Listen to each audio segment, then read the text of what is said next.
اعوذ باللہ السمیع العلیم من الشیطان الرجیم بسم اللہ الرحمن الرحیم۔ ناظرین کرام السلام علیکم ورحمۃ اللہ وبرکاتہ۔ مسائل زندگی میں آپ کا استقبال ہے۔ آج ہمارے اسٹوڈیو میں مہمان حجت الاسلام جناب مولانا احمد علی صاحب آبدی، وکیل مطلق حضرت آیت اللہ العظمیٰ سید علی الحسینی سیستانی حفظ اللہ تعالی، اور محتم اعلیٰ جامع امیر المومنین نجفی ہاؤس ممبئی۔ ہم ان کا استقبال کرتے ہیں، لیکن اس سے قبل کہ آج کا یہ ایپیسوڈ شروع ہو، یہ ایام جو گزرے ہیں اور گزر رہے ہیں، یہ صدیقہ طاہرہ بطول عذرا سرکار ختم مرتبت جناب احمد مجتبیٰ محمد مصطفیٰ صلی اللہ علیہ وآلہ وسلم کی اکلوتی بیٹی حضرت فاطمہ زہرا صلوات اللہ سلام اللہ علیہ کی ولادت کے ایام تھے۔ ہم اراکین چینل ون آپ تمام کی خدمت میں، تمام مراجع کرام کی خدمت میں، تمام علماء حق کی خدمت میں، تمام عالم اسلام اور عالم انسانیت کی خدمت میں، اور ہم سب کی طرف سے اپنے زمانے کے امام حضرت ولی عصر اجل اللہ تعالیٰ فرجہ الشریف کی خدمت میں مبارکباد پیش کرتے ہیں، اور اس عظیم ترین خاتون کی بارگاہ میں دعا گو ہیں کہ مولاتی ہم سب کو اپنے اللہ کے حفظ و امان میں رکھنے کے لیے آپ اللہ سے دعا فرمائیں، اور چینل ون کے لیے خصوصی دعا فرمائیں کہ چینل ون دن دنی رات چوگنی ترقی کرے۔ آئیے ہم آغا کا استقبال کرتے ہیں۔ آغا السلام علیکم ورحمۃ اللہ وبرکاتہ۔ وعلیکم السلام ورحمۃ اللہ وبرکاتہ۔ مزاج بخیر آغا؟ اللہ کا احسان کرم، مولا پروردگار کا احسان، آپ حضرات کی دعائیں ہیں۔ آغا آپ سے التماس ہے کہ مختصراً بی بی صلوات اللہ سلام اللہ علیہ کے سلسلے میں کچھ ارشاد فرمائیں۔ اعوذ باللہ من الشیطان الرجیم، بسم اللہ الرحمن الرحیم، الحمد للہ رب العالمین، والصلاة والسلام علی سید الانبیاء والمرسلین وعلی آلہ الطیبین الطاہرین، سیما علی بقیۃ اللہ فی العالمین، واللعنۃ الدائمۃ الباقیۃ علی اعدائہم اجمعین۔ صدیقہ طاہرہ فاطمہ زہرا صلوات اللہ سلام علیہ کی زندگی اتنی زیادہ اہم ہے کہ ائمہ معصومین نے ان کی زندگی کو اپنے لیے نمونۂ عمل قرار دیا ہے۔ سبحان اللہ۔ حضرت حجت ابن الحسن عسکری صلوات اللہ سلام علیہ نے فرمایا کہ رسول خدا صلی اللہ علیہ وسلم کی دختر نیک اختر کی زندگی میرے لیے نمونۂ عمل ہے۔ سبحان اللہ۔ تو جس کی زندگی معصوم کے لیے نمونۂ عمل ہو، اس کی زندگی کا معیار کتنا بلند ہوگا۔ بے شک جی۔ اور رسول خدا نے جناب زہرا کی جو عزت کی، جو احترام کیا، جو عظمتیں فرمائیں، وہ بیٹی ہونے کے ناطے نہیں تھی، وہ ان کے کردار، ان کا ایمان، ان کا اخلاق اور خدا کی بارگاہ میں ان کی قربت و منزلت کی بنا پر تھی۔ جناب زہرا سلام اللہ کو خدا کی بارگاہ میں جو قربت و منزلت حاصل تھی، وہ کسی اور کو حاصل نہیں ہے۔ اگر آپ روایتوں کو دیکھیں تو پتہ چلتا ہے کہ معصومین میں جناب زہرا سلام اللہ علیہ کے خاص منزلت اور ایک خاص مقام، ایک خاص درجہ حاصل ہے۔ اور اسی طرح سے بنا یہ ہے کہ مردوں میں ائمہ معصومین کی تعداد 13 ہے اور انبیاء کی تعداد لاکھوں میں ہے، لیکن عورتوں میں جناب سیدہ اکیلی ہے۔ بے شک جی۔ منفرد ہے، اور یہ انفرادیت اس بنا پر ہے کہ ان کی شخصیت میں وہ تمام جامع اصول موجود ہیں جو ایک خاتون کی زندگی میں ہونا چاہیے۔ خاتون کی زندگی میں کوئی ایک ایسا پہلو نہیں ہے جس پہلو کے لیے بہترین مثال جناب زہرا کی زندگی نہ ہو۔ اس روز ولادت کے تعلق سے ہم سب سے پہلے ان کے پدر بزرگوار حضرت رسول خدا صلی اللہ علیہ وسلم کی خدمت اقدس میں، اور علی مرتضیٰ صلوات اللہ کی خدمت میں، ان کے فرزندان عزیز اور خاص کر امام زمانہ علیہ السلام کی خدمت اقدس میں اس روز ولادت کی مبارکباد پیش کرتے ہیں، اور ان بزرگوار کو ان جناب زہرا کی عظمتوں کا واسطہ دے کے سوال کرتے ہیں، درخواست کرتے ہیں، بھیک مانگتے ہیں کہ اپنے خاندان کی معرفت عطا کرے اور ولایت اہل بیت پر زندہ رہنے کی توفیق عطا کرے الہی آمین. اور اس ولایت پر موت ہمیں ہو اور اسی ولایت پر دفن کیے جائیں، اس ولایت پر قبر سے اٹھائے جائیں اور اسی ولایت کی بنیاد پر میدان محشر ہمارا حساب کتاب ہو اور اسی ولایت اہل بیت کے ساتھ ہم پل صراط کو پار کر کے اہل بیت خدمت میں پہنچے.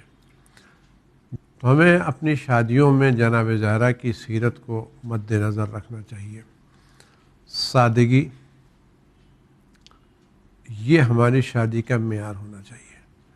آج ہم شادی کے نام کے اوپر لاکھوں کروڑوں روپے خرچ کر دیتے ہیں جس کا محصر کچھ نظر نہیں آتا. لیکن اگر ہم شادی کو سادگی سے بنا کر کے اسی پیسے کو کسی تعمیری کام میں خرچ کریں تو ہمارے لیے زیادہ مفید ہوگا.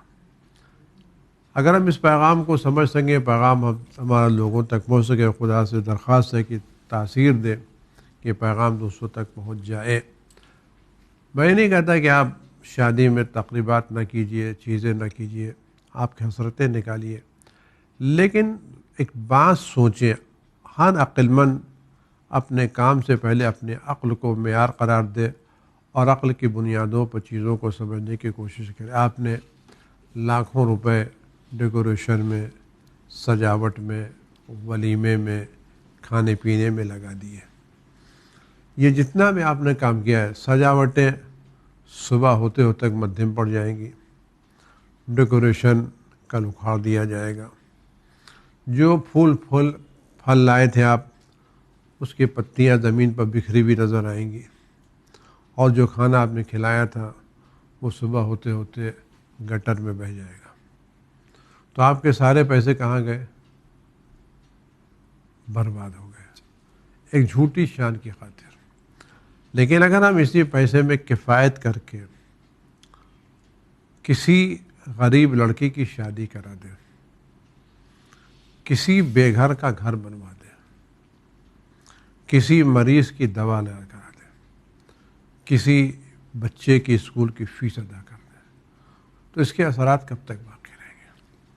ہماری شادی کی ساری تقریبات کے اثرات صبح ہوتے ہوتے ختم ہو جاتے ہیں اور سارا پیسہ ختم ہو جاتا ہے. کچھ پیسے بحث کیا، روشنیاں صبح ہوتے ہوتے خاموش ہو جاتی ہیں، ڈیکوریشن صبح ہوتے ہوتے بکھر جاتا ہے، پھول پتیاں زمین پر بکھری ہوئی پڑی رہتی ہیں، کھانا جو کھلایا تھا صبح ہوتے گٹر کی نظر ہو جاتا ہے. تو یہ سارے پیسے کہاں گئے؟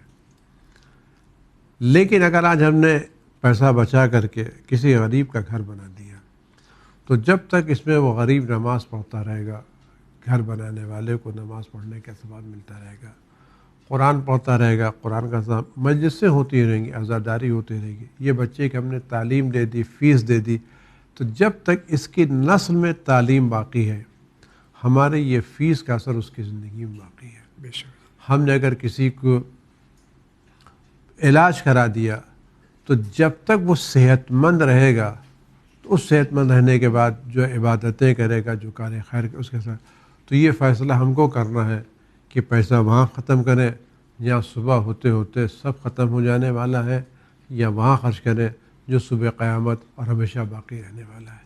اگر ہم جناب سیدہ کی زندگی سے یہی ایک سبق لے لیں، زندگی کی سادگی. بہت بہت شکریہ آغا.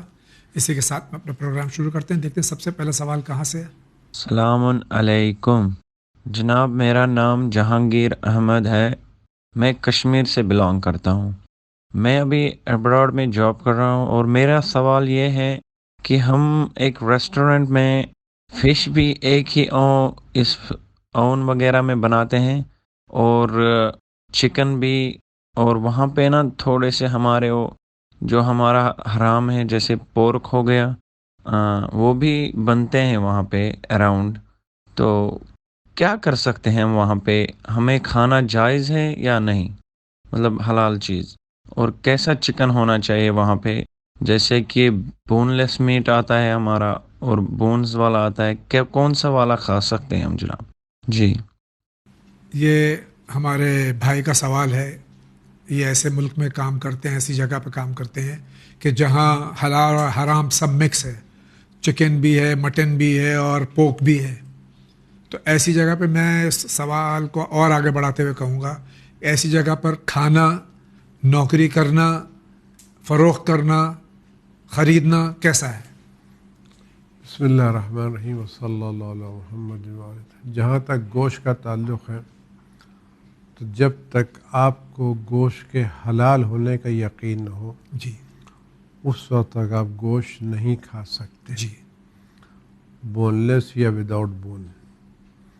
جب تک آپ کو گوشت جو بھی ہو، چاہے مچھلی ہو، چاہے چکن ہو یا مٹن ہو، جو بھی ہو، جب تک آپ اس کو یقین نہ ہو کہ اس کو شرعی طور سے ذبح کیا کہ اس وقت تک آپ اس کا ایک لقمہ بھی نہیں کھا سکتے. جی اس طرح کے ہوٹلوں میں اگر کام کرنا ایسا ہے کہ جس سے ان کی ترویج ہوتی ہے تو درست نہیں ہے. جی البتہ اگر آپ ایسے کام میں کرے جہاں ان چیزوں کا حرام کام کا استعمال نہیں ہے، یہ جو سیکشن آپ سے متعلق ہے وہ حرام کا نہیں ہے، تو وہاں آپ کا مسئلہ مشکل نہیں ہے. لیکن اگر ایک ہی جگہ کے اوپر پورک بھی پکایا جا رہا ہے اور باقی ظاہر ہے کہ پورک نجس ہے، اور اس میں مسئلہ یہ ہے کہ اگر چونکہ یہ چیزیں پانی میں تو یہ مسئلہ ہے کہ آدمی کورس زیادہ ہو تو نجس نہیں ہوتا، لیکن بقیہ چیزوں میں ذرا سی بھی نجاست لگے گی تو نجس ہو جائے گا. جی تو اگر وہ اوون جہاں کے اوپر پورک بنایا جاتا ہے اگر اسی میں بقیہ چیزیں بنائی جاتی ہیں تو نجس ان کا کھانا شرعی طور سے جائز نہیں، حرام ہے. اور نہ صرف حرام ہے بلکہ اس کے اثرات بھی پڑتے ہیں اپنی زندگی پر. جی حرام چیزوں کی گناہ الگ ہے اور اثرات الگ ہے. شراب کو شراب سمجھ کے معذاللہ پینا بہت بڑا گناہ ہے، لیکن اگر کوئی شخص انجانے بھی شراب پی لے تو اس کا نشہ ضرور ہوگا. جی تو یہ حرام چیزیں اگر آدمی انجانے میں کھا لیتا ہے تو شاید گناہ نہ ہو، لیکن حرام چیزوں کے کھانے کے اثرات آدمی کی زندگی پر، ایمان پر، اخلاق پر، عبادت پر، خاص کر بچوں پر بہت برے پڑتے ہیں. جی اور اتنے برے پڑتے ہیں کہ جب بچے بڑے ہو جاتے ہیں اور تو اثرات جو تو اس وقت ہمارے پاس سوائے افسوس کرنے کے کچھ نہیں ہوتا. جی لہٰذا ان حالات میں آپ احتیاط کیجئے، حرام چیز سے بچیے، اسی میں آپ کی صلاح ہے، فلاح ہے. اور خدا بند عالم نے کسی بھی شخص کی روزی حرام کاموں میں نہیں رکھی ہے. آپ حلال روزی تلاش کریں، خدا یقیناً خدا آپ کو حلال روزی دے گا، ضرور دے گا. بہت بہت شکریہ. اگلا سوال. السلام علیکم جناب جاوید صاحب، میرا ایک سوال ہے آپ لوگوں سے کہ قرآن میں ڈی این اے کا کوئی ذکر ہے یا نہیں؟ ہمارے بھائی ارشاد فرما رہے ہیں کہ قرآن میں ڈی این اے کا ذکر ہے یا نہیں ہے؟ قرآن کریم میں نسلوں کا ذکر ہے، اور طیبین طیبات کے لیے اور خبیث خبیثات کے لیے، جس سے نکالا جا سکتا ہے کہ چیزیں جو ہیں لوگ اثرات پڑتے ہیں، اور انسان کی نسلوں کے اثرات اس کے خاطر روایتوں میں ضرور ملتا ہے کہ جب کسی شادی کرو تو اس کے خاندان کو، اس کی نسل کو ضرور دیکھو. جی تو اس طرح کی چیزیں ہیں، اور قرآن میں ہے کہ طیبین یعنی پاکیزہ لوگ پاکیزہ لوگوں کے، اور نجس اور خبیث لوگ خبیث لوگوں کے لیے. بہت بہت شکریہ. آپ کا کیا سوال ہے؟ السلام علیکم ورحمۃ اللہ وبرکاتہ. السلام ورحمۃ اللہ. میرا ایک سوال ہے کہ میرے بہنوں کی بہت طبیعت خراب ہے، ان کے دماغ میں ٹیمر ہو گیا ہے، ڈاکٹر نے جواب دے دیا ہے، اور کچھ لوگوں کو دکھایا تو انہوں نے کہا ان کے اوپر سفلی عمل ہے. تب ان کا نام سلیم الدین صدیقی ہے. برائے مہربانی آپ ان کے اوپر کچھ اوپری اثرات ہے، اگر اثرات ہے وہ کیسے ٹھیک ہو پائے گا؟ اچھا، اللہ حافظ.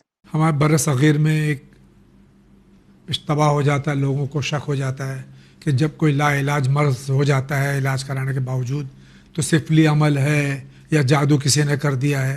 ان کے بہنوں کے اس طرح سے ٹیومر ہے اور ڈاکٹروں نے جواب دے دیا ہے. اب خدشہ ان لوگوں کو یہ ہے کہ کسی نے سفلی عمل کر دیا ہے. ایسا کچھ نہیں ہوتا. ہم دعا کریں خدا بند عالم ائمہ معصومین سطح آپ کے بھائی کو، آپ کے بیمار کو شفا عطا کرے.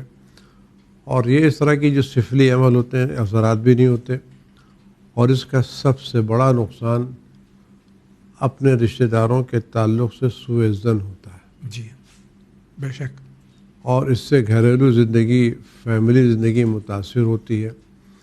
اور ہمیں دیکھتے ہیں صاحب یہ فلاں نے کوئی کراتا اور آتا نہیں ہے، اور البتہ اگر ہوا بھی ہے تو صدقہ دینے سے، قرآن کریم کی تلاوت کرنے سے، زیارتیں پڑھیں، اس کے اثرات ختم ہو سکتے ہیں۔ اور یہ اگر لاعلاج مرض ہے، ظاہر ہے کبھی کبھی ہم بیماری کو شروع سے نہیں دیکھتے، اس کی احتیاط نہیں کرتے، بیماری جب بڑھ جاتی ہے تو متوجہ ہوتے ہیں۔ بہرحال ہماری دعائیں خدا بند عالم آپ کے بیمار کو جلد از جلد شفا کاملہ عطا فرمائے، الہی آمین۔ اور اس طرح کے خیالات اپنے ذہنوں سے نکال دیں اور لوگوں کے بارے میں حسن ظن رکھیں تاکہ آپ زندگی پرسکون گزریں۔ بہت بہت شکریہ۔ آپ کیا کہنا چاہتے ہیں، فرمائیے۔ بریکنگ نیوز، یہ SMS مجھے بھی ابھی ریسیو ہوا ہے۔ مدینے میں ایک شخص نے خواب دیکھا جس نے حضور پاک نے ان سے کہا کہ میری ساری امت سے یہ کہہ دو کہ نماز ادا کرو اور قرآن مزید پڑھو، اور کہا کہ جس بندے نے میرے یہ پیغام 20 لوگوں تک پہنچایا تو اس کے گھر میں ٹھیک 10 دن بعد خوشیاں آئے گی، اور جس نے نہیں پہنچایا اس کے گھر میں 10 دن بعد غم آئے گا۔ Please don't ignore this and please forward it to 20۔ لا الہ الا اللہ محمد رسول اللہ۔ اللہ پاک کو اس کلمہ کی قسم، تمہیں یہ SMS 20 لوگوں کو بھیج دو، تمہاری سب سے بڑی خواہش پوری ہوگی، آمین۔ یہ خرافات بچپنے سے میں دیکھتا چلا رہا ہوں آقا۔ ہمارے بچپنے میں پرچے بٹتے تھے، پیمفلیٹس، شیخ احمد نے خواب دیکھا مدینے میں، اور اس طرح کے کہ 10 گھروں میں لوگوں کو دے دیجئے، 20 گھروں میں بانٹ دیجئے، 10 دن میں خوشی ہوگی، نہیں دیں گے تو گھر برباد ہو جائے گا۔ یہ اب تک بھی ذہن میں خرافات اور یہ مغلظات بھرے پڑے ہیں۔ نماز اور روزہ تو واجب ہے ہر مسلمان کے اوپر، تو اس طرح کی حرکتیں جو ہو رہی ہیں آقا، اس کا آپ کیا جواب دیں گے؟ کچھ نہیں، کم ایمانی ہے اور خرافات ہے، لوگوں سے کوئی اثر نہیں آتا، کوئی کچھ فائدہ، بالکل خرافات، واہیات۔ پیغمبر نے نماز پڑھنا، قرآن پڑھنا یقیناً پیغمبر واجب کر کے گئے ہیں، بے شک۔ اور اس طرح کے پیغام کو عام کرنا خود خرافات ہے، کچھ ہونے والا نہیں۔ اس طرح کی باتوں کو دھیان نہ دیے، سر فرمایا یہ خرافات بچپنے سے چلی آ رہی۔ ایک زمانے میں وہ پیپر نکلتے تھے، زیراس کرا کے بانٹو، جی قرآن میں نکلتے تھے، مسجدوں میں نکلتے تھے، جی۔ پڑھتے تو اس میں زیراس والوں کا کاروبار چلتا تھا، جی اس میں واٹس ایپ اور میسج والوں کا کاروبار چلے گا۔ بے شک جی، بہت بہت شکریہ آقا۔ آگے بڑھتے ہیں۔ السلام علیکم۔ پروردگار تمام ون چینل کی ٹیم کو صحت و سلامت رکھے۔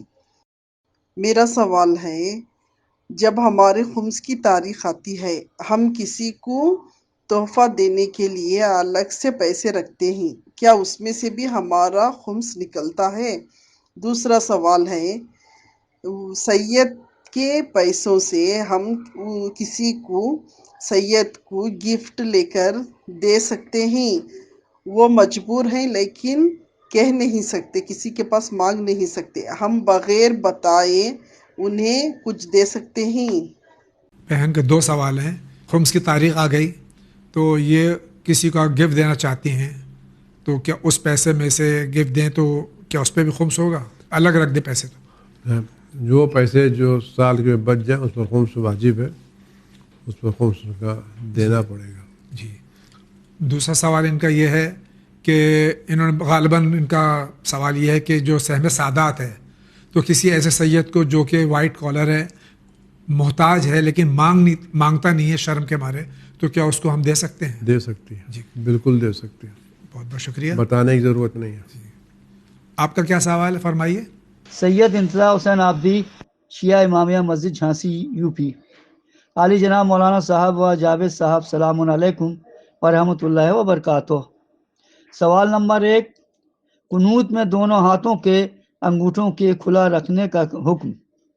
اگر دونوں ہاتھوں کے انگوٹھوں کو ملا دیا جائے اور قنوت پڑھا جائے تو کیا نماز ہونے میں اشکال ہے؟ دونوں ہاتھوں کے انگوٹھوں کیوں کھلے رہنا چاہیے، وضاحت فرمائیں۔ سوال نمبر 2، سجدے میں 2 سجدگاہ رکھنا کیا فضیلت رکھتا ہے؟ سوال نمبر 3، تسبیحات اربع میں بسم اللہ کیوں نہیں پڑھا جاتا ہے، اس کی وضاحت فرمائیں۔ سوال نمبر 4، نماز کے بعد سجدہ شکر جو ادا کیا جاتا ہے اس کا صحیح طریقہ کیا ہے، بیان فرمائیں۔ لہٰذا یہ خاکسار بڑے ادب سے مولانا صاحب سے گزارش کرتا ہے کہ ان چاروں پوائنٹسوں پر روشنی ڈالنے کی زحمت گوارا فرمائیں۔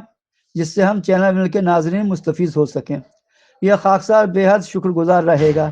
انشاءاللہ نماز کے ٹاپک سے سوال جاری رہیں گے۔ شکریہ والسلام۔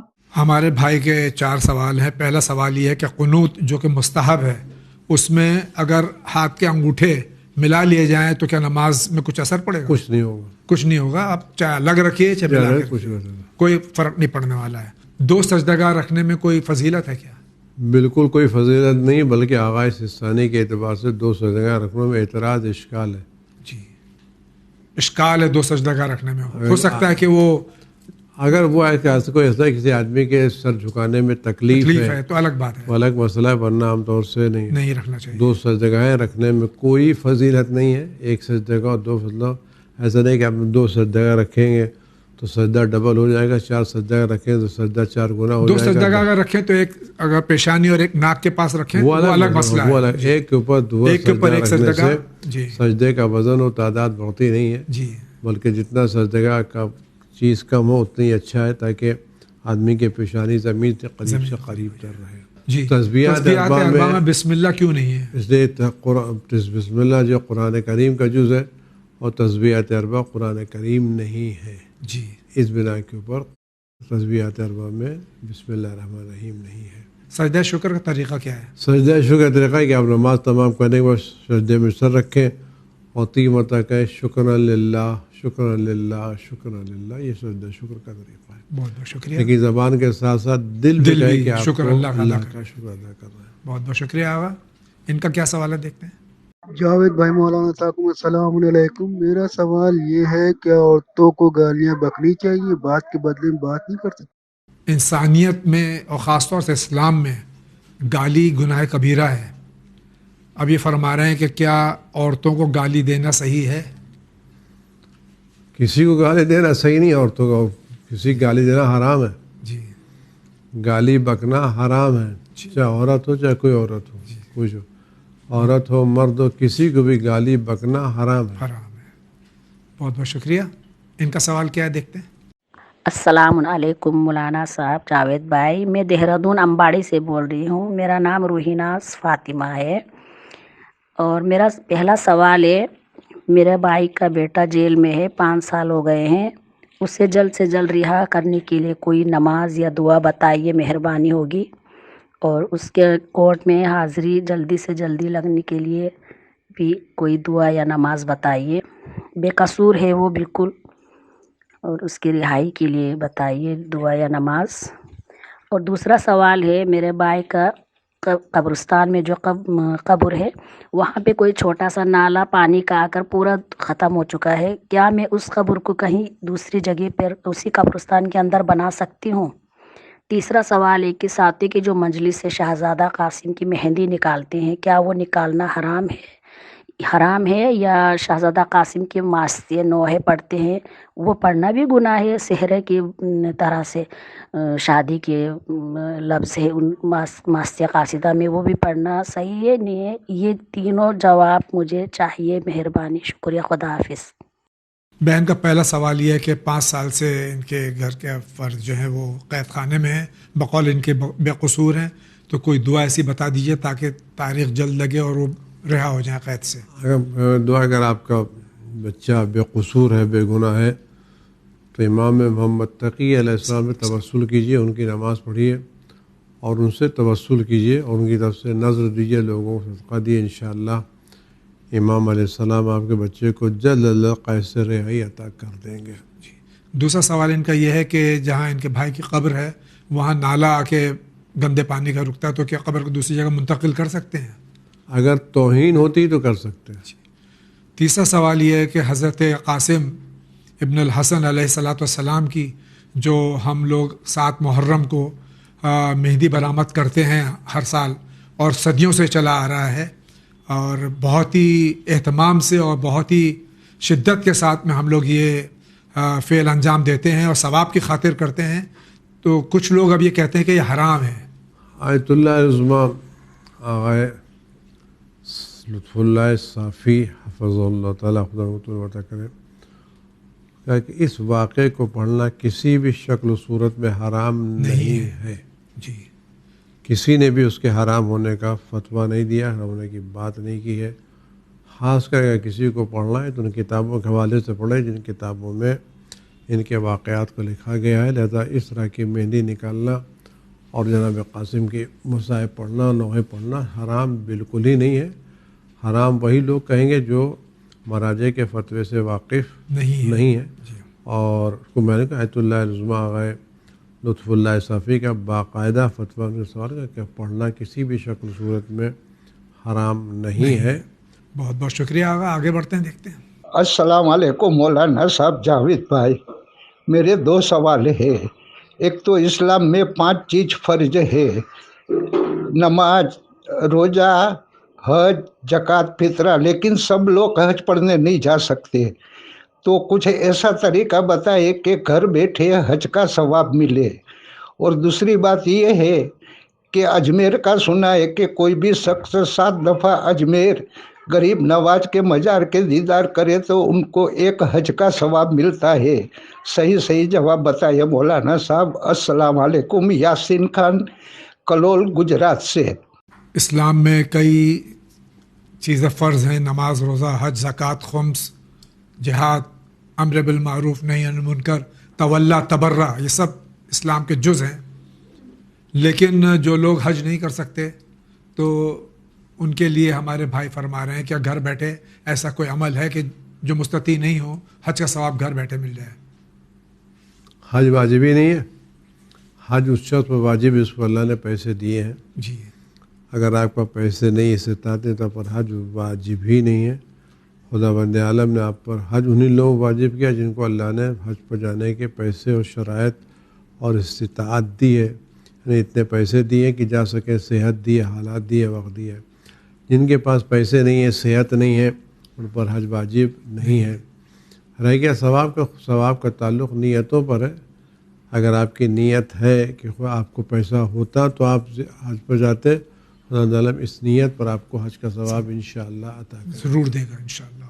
دوسرا سوال یہ کہ حضرت خواجہ معین الدین چشتی اجمیری رحمۃ اللہ علیہ جو اجمیر شریف میں ان کا مزار مبارک ہے، تو کچھ لوگ یہ کہتے ہیں 7 بار وہاں جانے سے 1 حج کا ثواب ہوتا ہے، یہ کہاں تک صحیح ہے؟ خواجہ اجمیری کی ولادت اور وفات پیغمبر اکرم صلی اللہ علیہ وسلم کی وفات کے بہت دن کے بعد ہوئی ہے جی، اور رسول خدا صلی اللہ علیہ وسلم کے انتقال کے بعد حدیث کا سلسلہ ختم ہو گیا ہے۔ جی، اب کوئی حدیث آنے والی نہیں ہے۔ نہیں، بے شک۔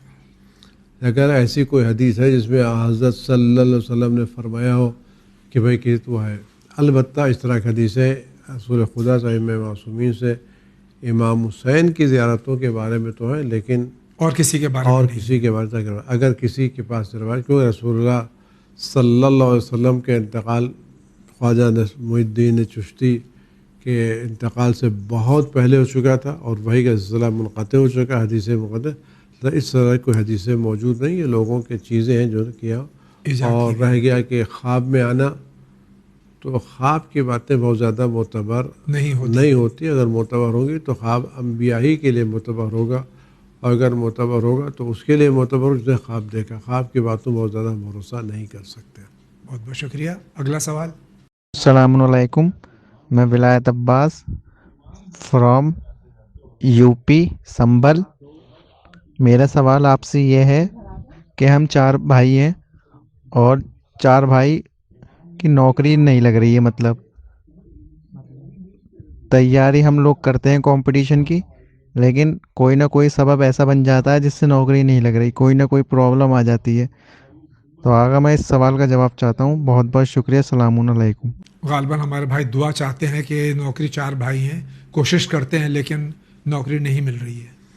آپ نماز صبح پڑھنے کے بعد مصلی پہ بیٹھیے اور اپنی مشکلات، اپنی پریشانی اپنی زبان میں اپنے امام وقت حضرت حجت ابن الحسن عسکری صلوات اللہ السلام علیہ سے بیان کریں، انشاءاللہ وہ آپ کی مشکلات کو حل کریں گے۔ اور اگر اس طرح کی انٹرویو میں جانا ہے تو صدقہ دے کر کے جائیں، امام وقت سے توسل کر کے جائیں، انشاءاللہ آپ 4 بھائیوں کو انشاءاللہ نوکری مل جائے گی۔ ہر روز نماز صبح کے بعد اپنی زبان میں اپنے امام وقت سے توسل کریں انشاءاللہ۔ بہت بہت شکریہ۔ ان کا بھی سوال سنتے ہیں کیا ہے۔ میرا سوال یہ ہے کہ سوچ اللہ کی طرف سے آتی ہے یا آدمی کا دماغ خود سوچتا ہے؟ بھائی کا سوال ہے سوچ اپنے دماغ سے آتی ہے کہ اللہ تعالیٰ سوچنے میں مجبور کرتا ہے؟ اللہ تعالیٰ نے سوچنے کی صلاحیت دی ہے کہ سوچتے ہم خود ہیں جی. اسے ہم اپنی فکر کو بدل بھی سکتے ہیں اور کچھ بھی کر سکتے ہیں. بہت بہت شکریہ. آگے بڑھتے ہیں. کچھ قرآن شریف میں تو آیتوں کی تعداد لکھی ہوتی ہے اور کچھ قرآن شریف ایسے ہیں جس میں آیتوں کی تعداد یا سنکھیا نہیں ہے، اور یہ کہتے ہیں لوگ کہ 50 آیتیں پڑھو یا 100 آیتیں پڑھو تو یہ کام پورا ہو جائے گا. تو جن میں آیتوں کی سنکھیا نہیں ہے ہم انہیں کیسے پڑھیں؟ اچھا، خدا حافظ. ابھی ایسا قرآن لے لیں کہ جس میں آیتوں کی سنکھیا ہے تو اس میں یعنی کہ مل جائے گا ان کو. ایسا قرآن لے ہی نہیں جس میں سنکھیا نہیں ہو. تو اب بہن فرما رہی کہ 50 آیتیں 60 آیتیں پڑھنے سے، کچھ کہتے ہیں جو کچھ قرآن میں نہیں لکھا ہوا ہے، تو ایسا کوئی قرآن ہے کیا؟ پرانے دورے میں جو قرآن چھپتے تھے اس میں آیتوں کے اوپر دائرہ بنا دیتے، سرکل بنا دیتے، نمبر نہیں ڈالتے تھے. جی. تو اگر آپ کے پاس ایسا قرآن ہے جس میں سرکل بنا ہوا ہے، دائرہ بنا ہوا ہے، گول بنا ہوا ہے، نمبر نہیں پڑا ہوا ہے، تو آپ ان دائروں کو گن لیجئے کتنے دائرے پڑھے. اور دوسرا آسان طریقہ ہے کہ آپ ایسے قرآن لے لیجئے جن قرآن کریم میں آیتوں کے نمبر لکھے ہوئے ہوں، مل جائے گا. بہت بہت شکریہ. آپ فرمائیے، آپ کیا کہنا چاہ رہے ہیں؟ السلام علیکم. داڑھی رکھنا کیا ہے، اس پہ تھوڑا مجھے. ہمارے بھائی فرما رہے ہیں غالباً یہ کہنا چاہ رہے ہیں کہ کیا داڑھی منڈانا حرام ہے؟ تمام مراجع نے داڑھی منڈانے کو حرام قرار دیا ہے. جی. آگا اگر جو زیرو کر لیتے ہیں وہ بھی منڈا، زیرو کا ایک بھی منڈانے کے لوگ کچھ لوگ اللہ نہیں معلوم. میں سمجھ میں بات نہیں آتی کہ آدمی اگر داڑھی حکم خدا کے مطابق رکھ رہا ہے تو ویسے رکھنا چاہیے جیسے اللہ نے کہا ہے. جی. لیکن اگر لوگوں تو آپ کیا کہتے ہیں داڑھی ویسے جو مہاراجہ نے کہا یہ 1 نمبر 2 نمبر کی داڑھیاں مہاراجہ کو اس کو مونڈنے کے حکم میں قرار دیا ہے. جی. اب لوگ نہیں معلوم اللہ سے معاملہ کرنا چاہتے ہیں، لوگوں سے معاملہ کرنا چاہتے ہیں، مجھے پتہ نہیں ہے. مہاراجہ کے اعتبار سے داڑھی منڈائے ہوئے لگتے ہیں، اپنے اعتبار سے داڑھی رکھے ہوئے رکھتے ہیں، جبکہ ہم کو غیبت کرنے مہاراجہ کے فتوے پر عمل کرنا چاہیے. لہذا اس طرح کی 1 نمبر یا 2 نمبر کی جو مشین چلاتے ہیں یہ بھی منڈانے کے حکم میں آتی ہے. بہت بہت شکریہ. آگا اگلا سوال. السلام علیکم. میرا نام فہیم ہے اور میں اہل سنت والجماعت مسلک سے ہوں.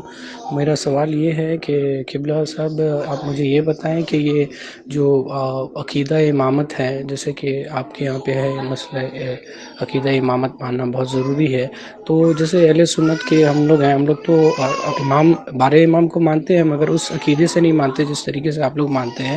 تو اس حساب سے ہمارا اسٹیٹس کیا ہوگا؟ مطلب اگر ہم عقیدہ امامت نہیں رکھتے ہیں تو ہمارا کیا اسٹیٹس ہوگا؟ اس کے اوپر میں تھوڑا رہنمائی کریں. وعلیکم السلام ورحمۃ اللہ وبرکاتہ. ہمارے بھائی کا سوال ہے، برادران اہل سنت سے ان کا عقیدہ سے تعلق ہے کہ 12 اماموں کو یہ بھی مانتے ہیں، 12 اماموں کو ہم بھی مانتے ہیں، لیکن ہم منصوص من اللہ مانتے ہیں، معصوم مانتے ہیں. یہ حضرات اس طرح سے نہیں مانتے ہیں، تو ان کا اسٹیٹس کیا ہے اللہ کے نزدیک؟ جواب انہوں نے بہت اچھا سوال کیا ہے.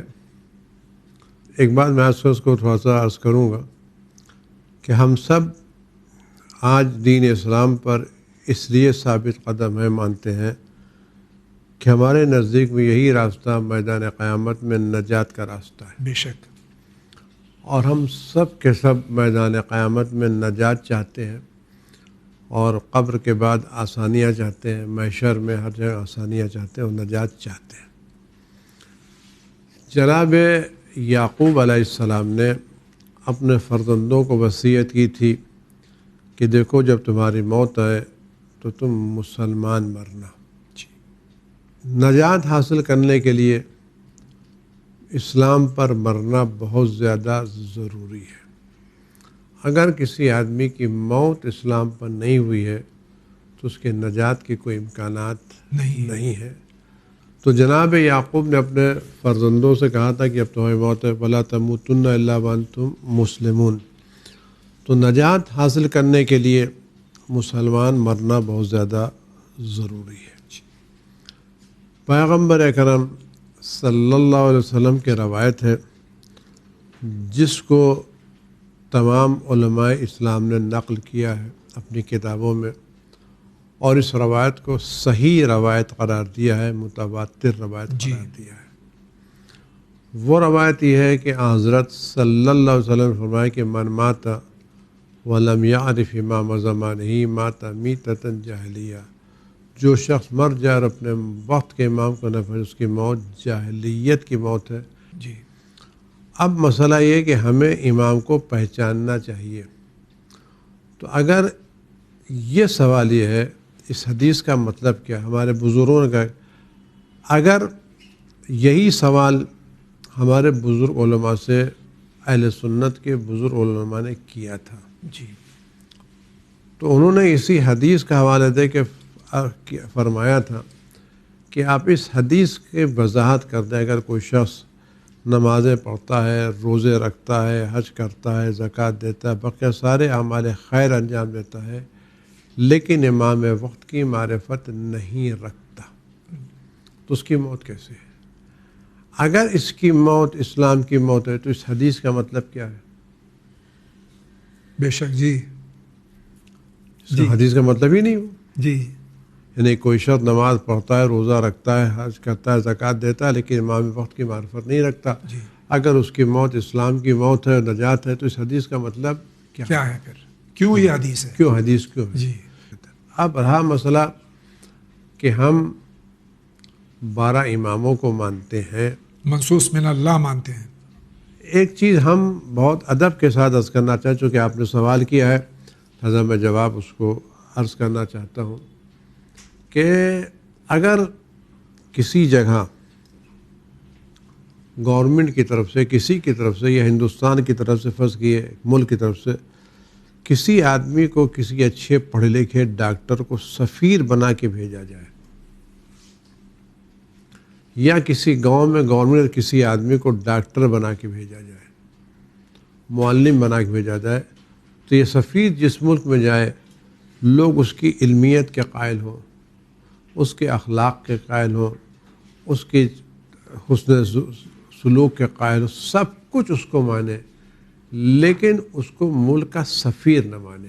جی، گورنمنٹ نے ڈاکٹر بھیجا ہے کسی گاؤں میں علاج کرانے کے لیے، گاؤں والے اس کے اخلاق کے قائل ہیں، اس کے ایمان کے قائل ہیں، اس کی ایمانداری کے قائل ہیں اپنے سے، لیکن اس کو ڈاکٹر نہیں سمجھتے، یا کس کو استاد بنا کے بھیجا گیا، سب کچھ اس کو استاد تصویر آیا۔ ان لوگوں کو صحیح ماننا ہے یا عقیدت؟ یہ اعتراض کس پر ہے؟ اگر گورنمنٹ نے کسی کو سفیر بنا کے بھیجا ہے، آپ اس کو سفیر نہ مانیں تو آپ گورنمنٹ کے انتخاب پر اعتراض کر رہے ہیں۔ اگر کسی کو ٹیچر بنا کے بھیجا گیا، آپ اس کو استاد نہ تسلیم کریں تو اعتراض ہے۔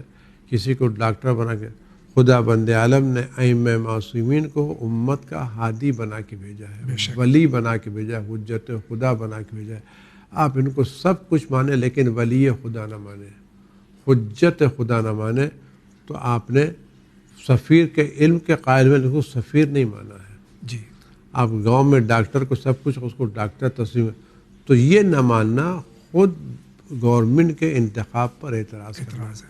خدا بند عالم نے ائمہ معصومین کو، 12 اماموں کو اپنا ولی قرار دیا ہے۔ ولی کا مطلب یعنی ان کے موجودگی میں کوئی دوسرا ولی نہیں ہو سکتا۔ بے شک جی، یہ حجت خدا، ان کے میں اس سے کوئی حجت خدا نہیں ہو سکتا۔ لیکن ایک چیز جو بڑے بڑے ادب سے عرض کرنا چاہتا ہوں، اور کسی کے طنز میں نہیں ہے، کہ برادران اہل سنت خدا ان کو سلامت رکھے اور اس بلا سے محفوظ رکھے، ائمہ معصومین 12 امام کے علم کے قائل ہیں، جی، عظمتوں کے قائل ہیں، تقوی پرہیزگاری کے قائل ہیں، ان کو ہر مرتبے میں سب زیادہ بلند درجہ جاتے ہیں، لیکن ان کو ولی خدا نہیں مانتے۔ اس کی دلیل کیا ہے؟ دلیل کہتا ہے کہ ائمہ معصومین علی علیہ السلام سے پہلے جو لوگ تھے، انہوں نے جن باتوں کو رائج کیا ان کو لوگوں نے تسلیم کر لیا، جی، اور جن باتوں کو علی نے رائج کیا اس کو تسلیم نہیں کیا۔ جی، تو ہم نے علی کو برابر کا بھی نہیں مانا، جی، کم از کم جو عہدہ ہم نے حضرت علی سے پہلے لوگوں کو دیا تھا کہ جن لوگوں نے جو چیزیں واجب قرار دی ان کی سنتوں پر عمل کیا تو کم از کم اگر اتنا ہی درجہ ہم علی علیہ السلام کو دیتے تو جو چیزیں علی علیہ السلام نے کی تھیں ہمیں ان کو بھی تو ماننا چاہیے تھا. جن لوگوں نے کل کے لوگوں کے درمیان ذرا سا بھی مخالفت کی، علم بغاوت بلند کیا، ہم نے ان کو مرتد جانا، دین اسلام سے خارج جانا. لیکن جو علی علیہ السلام کے مقابلے پر جنگ کرنے میدان میں آئے ہم نے ان کے ساتھ وہ فتوے نہیں دیے جو ہم نے پہلے والوں کو دیے تھے. تو کم از کم میری گزارش ہے کہ علیہ السلام کو وہ تو مانو جو دوسروں کو مانتے ہیں. جی کم سے کم اتنا تو مانو، کم سے کم، جی کم سے کم اتنا تو مانو. جی کم سے کم اتنا تو مانو. جی علیہ السلام کو ولی خدا تو مانو، حجت خدا تو مانو. بہت بہت شکریہ.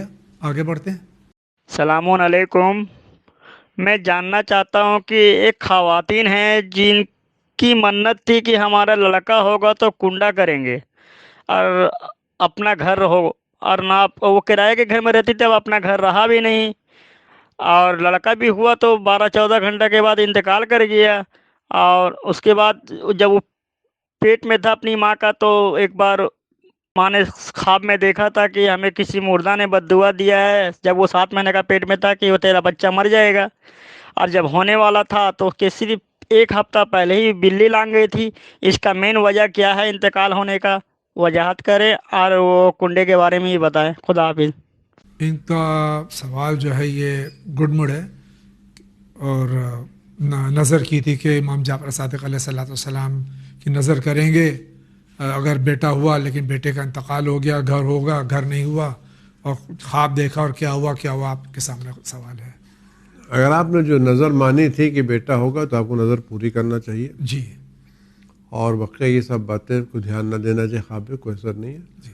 بہت سے ایسے بچے ہوتے ہیں جو ماں کے پیٹ میں مر جاتے ہیں، بہت سے پیدا ہونے کے بعد اس کی وجوہات ہوتی ہیں، وہ ڈاکٹر صحیح وجہ بتا سکتے ہیں، اور اس کا کوئی مسئلہ نہیں ہے. آپ نے نظر میں آنی تو آپ کو نظر کرنا پڑے گی. بہت بہت شکریہ آغا. اگلا سوال. السلام علیکم جاوید صاحب اور مولانا. میرا نام مہدی علی ہے، میں ورنگل تلنگانہ سے بات کر رہا ہوں. میرا ڈاؤٹ یہ تھا کہ آندھرا میں پارسل پوری کا تبروک مردوں کو نہیں دیا جاتا، ایسا کیوں؟ ان کے یہاں وارنگل آندھرا میں کوئی ایسی جگہ ہے جہاں پر مردوں کو کچھ تبرک نہیں دیا جاتا؟ پہلے جیسے ہم کو پتہ چلے وہ کون سا تو پھر ہم جواب دے سکتے ہیں، پر ہم کو پتہ تو چلے کیا اس تبرک کی حیثیت کیا ہے، کیفیت کیا. چونکہ آپ ورنگل میں رہتے ہیں، آپ کو پتہ ہے تبرک کیا. ہم لوگ وہاں نہیں رہتے، ہم کو اس کی وضاحت نہیں معلوم ہے، ہم کو جواب اس میں صحیح نہیں دے سکتے. پہلے بتائیں کہ یہ تبرک کی حیثیت کیا ہے، شان کیا ہے، کیا ہوتا ہے، پھر بتا سکتے ہیں. بہت بہت شکریہ. آپ کا کیا سوال ہے، فرمائیے. السلام علیکم. میں محدثہ بات کر رہی ہوں مہوا سے. میرا سوال یہ ہے کہ میرے بھائی کو روزی کے لیے کچھ دعا بتا دیں تاکہ اس کی روزی میں برکت عطا ہو. بہن کا سوال بھائی کے لیے ہے کہ بھائی کے لیے روزی لگ جائے، نوکری لگ جائے، کوئی دعا فرما دیجیے. انشاءاللہ خدا بند عالم آپ کے بھائی کو روزی عطا کرے، استغفار کریں، نماز شب پابندی سے پڑھیں انشاءاللہ. بہت بہت شکریہ. اگلا سوال. مولانا صاحب السلام علیکم. وعلیکم السلام. ہم بنگال سے بول رہے ہیں، سلمہ. ہم بہت پریشانی میں ہیں. میری بہن ہم سے زمین لے لی ہے حق کے نام پر. میرا ابا دیے تھے ہم لوگ کے حیاتے میں کہ دونوں بہن اس زمین پر تم لوگ کو دونوں کا حق. اب میری بہن ہم سے لے لی ہے کہ ہم گھر بنائیں گے، تو لے تو لی ہے مگر ہم کو زمین کا بدلہ میں زمین نہیں دی ہے. ابھی مانگنے کے لیے جاتے ہیں تو بہت جھمیلا کرتی ہے. پنچایت بھی بیٹھا مگر کچھ فیصلہ نہیں ہوا. ہم اس کے لے کے بہت پریشان ہیں. مولانا صاحب ہم کو کچھ ترکیب بتائیے، کچھ دعا کیجیے کہ ہم کو یہ کام ہو جائے. ہم بہت اس کے لے کے بہت پریشان ہیں. نہ میرا ماں ہے اس دنیا میں، نہ میرا باپ ہے. میرا شوہر بھی ہم کو بہت پریشان کرتا ہے زمین کے لے کے، مگر وہ دینے کے لیے کوئی تیار نہیں ہے. میراث کا معاملہ ہے، والد نے میراث چھوڑی تھی 2 بہنوں کے لیے، بہن نے قبضہ کر لیا، ان کو حق نہیں دے رہی ہے. حق دینا چاہیے، نہیں دے غصبانہ قصبہ قیامت میں دینا پڑے گا. بہت بہت شکریہ. آگے بڑھتے ہیں. السلام علیکم، میرا نام سید ریاض حسین جعفری، میں ناگپور شہر سے بول رہا ہوں۔ ماشاء اللہ جاوید بھائی مولانا صاحب، یوم فاطمیہ سلام اللہ علیہ کے موقع پر بہترین جوابات سے آپ نے نوازا ہے۔ اللہ چینل وین کے علماء کرام، اراکین وین چینل اور جو بھی اس کے کرتا دھرتا، اللہ ان کو سلامت رکھے۔ اور ایک سوال ہے کہ برادران اہل سنت جو میرے دوست ہیں، بیچارے بڑے سیدھے سادے ہیں، حق کو باطل سمجھنا چاہتے ہیں، عوام الناس ہیں، وہ کہتے ہیں کہ ریاض بھائی، ہم نے بزرگوں سے سنا ہے کہ برادران شیعہ مسلم وضو ہم سے الگ طریقے سے کرتے ہیں، برادران شیعہ مسلم سجدہ بھی کربلا کی خاک شفا پر کرتے ہیں، برادران شیعہ مسلم 12 اماموں کو مانتے ہیں جبکہ ہم 4 امام برحق مانتے ہیں، اور برادران شیعہ روزہ بھی ہم سے 15-20 منٹ بعد نماز مغرب پڑھ کر کھولتے ہیں۔ ایسا کئی فرق نظر آتا ہے، مگر قرآن ایک ہے، قبلہ ایک ہے، کلمہ لا الہ الا اللہ محمد رسول اللہ ایک ہے، مگر علی ولی اللہ الگ ہے۔ کیا جناب آپ کے چینل وین کے علماء دین وضو، نماز 3 وقت میں 5 نمازیں، روزہ، ولایت علی ولی اللہ کیا قرآن سے ثابت کر سکتے ہیں؟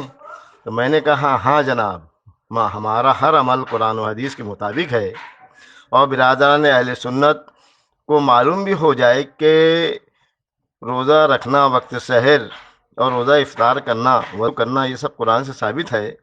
مولانا زحمت ہوگی جواب عنایت فرمائے۔ شکریہ، خدا حافظ۔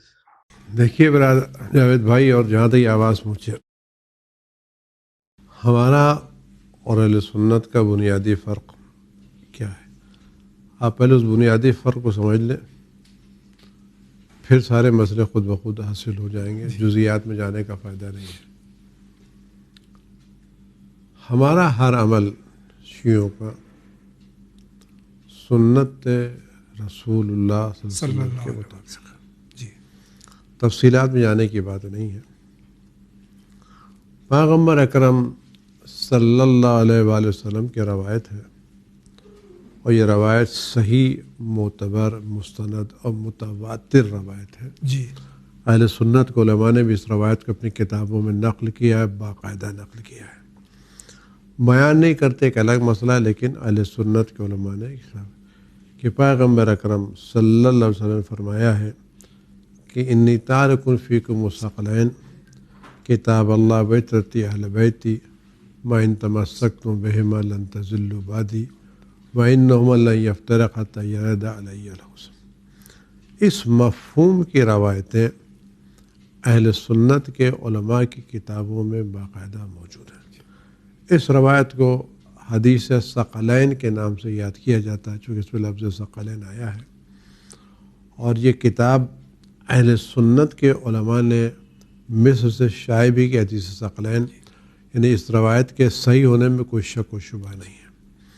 اس روایت میں اللہ کے رسول نے فرمایا ہے کہ میں تمہارے درمیان 2 چیزیں چھوڑے، ایک اللہ کی کتاب اور ایک میرے اہل بیت، ما ان تمسکتم بہما لن تضلوا بعدی، جب تک تم ان سے متمسک رہو گے اس وقت تک گمراہ نہیں ہوگے، اور یہ دونوں اس وقت تک جدا نہیں، اب تک حوض کوثر مجھ سے ملاقات نہ کر لیں۔ بے شک اس حدیث کی روشنی میں اگر اہل بیت کو چھوڑ کے ہدایت مل سکتی ہوتی تو پیغمبر اس حدیث کا کیا فائدہ؟ فرماتے ہیں کہ مائن، جب تک تم ان سے متمسک اس وقت تک تم گمراہ نہیں ہوگے، ہرگز گمراہ نہیں۔ مائن لن تضلوا بعدی، میرے بعد ہرگز، یہ پیغمبر کا جملہ فرمانا کہ لن تضلوا بعدی، اس کا مطلب ہے کہ پیغمبر اکرم صلی اللہ علیہ وسلم کی نگاہ میں یہ بات تھی کہ ان کے بعد گمراہی ہوگی۔ جی، اگر گمراہی ہوگی تو اس گمراہی سے نجات کا ذریعہ کیا ہے؟ تمسک کرنا۔ کس سے تمسک کرنا؟ قرآن کے ساتھ اور اہل بیت سے۔ ایک قرآن و اہل بیت کے تمسک ہی کو گمراہی سے نجات کا ذریعہ پیغمبر نے قرار دیا ہے۔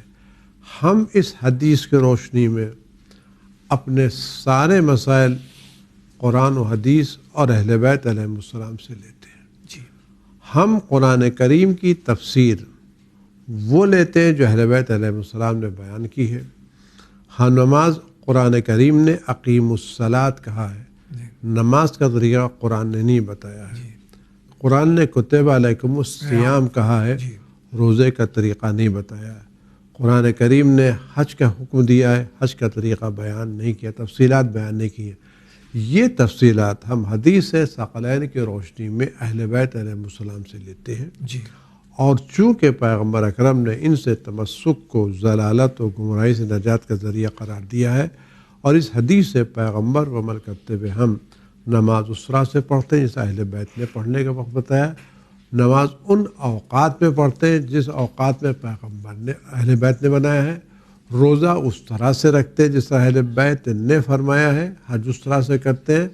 سجدہ اسی لیے کرتے ہیں کہ اہل بیت نے خاک کربلا پر سجدہ کرنے کو مستحب قرار دیا ہے. لہٰذا ہمارا سارا عمل پیغمبر اکرم صلی اللہ علیہ وسلم کی معتبر ترین حدیث ثقلین کی روشنی میں ہے, اور اس حدیث ثقلین کی روشنی میں اپنے سارے امور اہل بیت علیہ السلام سے لیتے ہیں, اور انہی کو ائمہ برحق جانتے ہیں. بقیہ جن کو آپ امام قرار دے رہے ہیں جن سے تمسک کریں, ان سے کوئی بھی تمسک اہل بیت سے تمسک نہیں ہے, اور پیغمبر کی کوئی روایت ایسی نہیں کہ ان لوگوں سے تمسک کی بات کی جائے. لہذا ہم روایت پیغمبر کی روشنی میں صرف اور صرف دین اہل بیت سے لیتے ہیں, اور جیسا انہوں نے فرمایا باقی ہم اہل بیت ہوتے کسی سے ہم کسی کی توہین نہیں کرتے, کسی پر اعتراض نہیں کرتے, کسی پر تنقید نہیں کرتے. لیکن اہل بیت کے علاوہ ہم کسی سے دین اس لیے نہیں لیتے کہ پیغمبر نے صرف اہل بیت سے تمسک کو گمراہی سے نجات کا ذریعہ قرار دیا ہے. بہت بہت شکریہ آقا. دیکھتے ہیں یہ کیا فرما رہے ہیں. السلام علیکم جاوید انکل مولانا صاحب, میں محمود بول رہا ہوں دہلی سے. میرا سوال یہ ہے کہ آج کل یہ جو یوٹیوب پہ اتنا زیادہ امام مہدی علیہ السلام اور دجال کا تصور ہونے لگا ہے, اس سے بہت زیادہ فتنے ہونے لگے ہیں. ذرا اس کی آپ وضاحت کر سکتے کہ انہوں نے ایک آج کل تو بس سوائے یوٹیوب پہ اس کے علاوہ کہ امام مہدی کہاں سے ظاہر ہوں گے, دجال کہاں سے ظاہر ہوگا, ایک نیا ٹاپک آیا کہ اس میں یہ کوئی فرما رہا تھا کہ دجال لعنت اللہ کا خروج جو ہوگا وہ اصفہان ایران سے ہوگا. اس میں کتنی حقیقت ہے, اس کی ذرا وضاحت کر سکتے ہیں آپ؟ بہت بہت شکریہ. السلام علیکم. جب بھی حق نمودار ہوتا ہے, حق ظاہر کیا جاتا ہے, مخالفت شدت سے ہوتی ہے. یہ آخری زمانہ ہے, اور سرکار امام مہدی اجل اللہ تعالیٰ فرجہ شریف کی آمد ہے القریب انشاءاللہ. کب ہوگی اللہ جانتا ہے. تو ظاہر فتنے بھی اسی طرح سے ابھر رہے ہیں. تو یوٹیوب پہ جو اس طرح کی خرافات اور اس طرح کی باتیں ہو رہی ہیں, اس کا کیا سبب ہے؟ دیکھیے, جہاں تک حضرت امام مہدی علیہ السلام کے ظہور کا مسئلہ ہے, ان کی آمد کا مسئلہ ہے, یہ تمام مسلمانوں نزدیک متفق علیہ مسئلہ. بے شک جی. اور اس کو سب تسلیم کرتے ہیں. شیعہ بھی تسلیم کرتے ہیں, اہل سنت بھی تسلیم. اہل سنت کو علماء نے باقاعدہ امام مہدی کے موضوع پر کتابیں لکھی ہیں, اور سعودی عرب جیسے ملک نے بھی امام مہدی کے عقیدے کو تسلیم کیا ہے, تفصیلات کو تفصیل کیا ہے. لہذا چونکہ حضرت آنے والے ہیں اور انشاءاللہ جلد تشریف لائیں گے انشاءاللہ, تو اس سلسلے میں لوگوں کی کوشش یہ ہے کہ ان کے آنے کو, ان کے ظہور کو اتنا زیادہ خرافات سے آلودہ کریں تاکہ لوگ اس سے دستبردار ہو جائیں. یہ اس طرح کی کوششیں اس بات کی شاید پیشن گوئی ہیں کہ ظہور قریب ہونے والا ہے انشاءاللہ. اور یہ روایت جو بیان کی سارے تعلق نہیں, خود روایتوں میں ہے, خود پیغمبر اکرم صلی اللہ علیہ وسلم کے روایت ائمہ معصومین کی روایتوں میں ہے, اور باقاعدہ روایتوں میں ہے. لہٰذا یہ ہوگا. اب یہ گیا کہاں سے نکلے گا یہ تو الگ مسئلہ ہے, اور نہ اس میں کسی ملک کو بدنام کیا جا سکتا کہ ہر جگہ اچھے برے لوگ رہتے ہیں. جی بے شک. اچھا جگہ برے رکھتے ہیں. جو مکہ تھا اسی مکے میں ابو جہل بھی تھے, جی, اسی مکے ابو لہب بھی تھا, اسی مکے میں جناب ابو طالب و جناب حمزہ بھی تھے. جی. تو مکے سے ابو جہل کا نکلنا یا ابو لہب کا ہونا یہ مکے کی عظمتوں کو کم نہیں کرتا. بے شک. تو یہ عظمتیں ایک الگ چیز ہے, بقیہ لوگوں کا نکلنا الگ ہے. اور اس طرح کی روایتیں جو کافی میرے خیال سے ضعیف روایتیں, یہ ایران کو بدنام کرنے کی باتیں کی جا رہی ہیں, جی, جو کہ اس طرح سے نہیں کسی اور تک ایران کو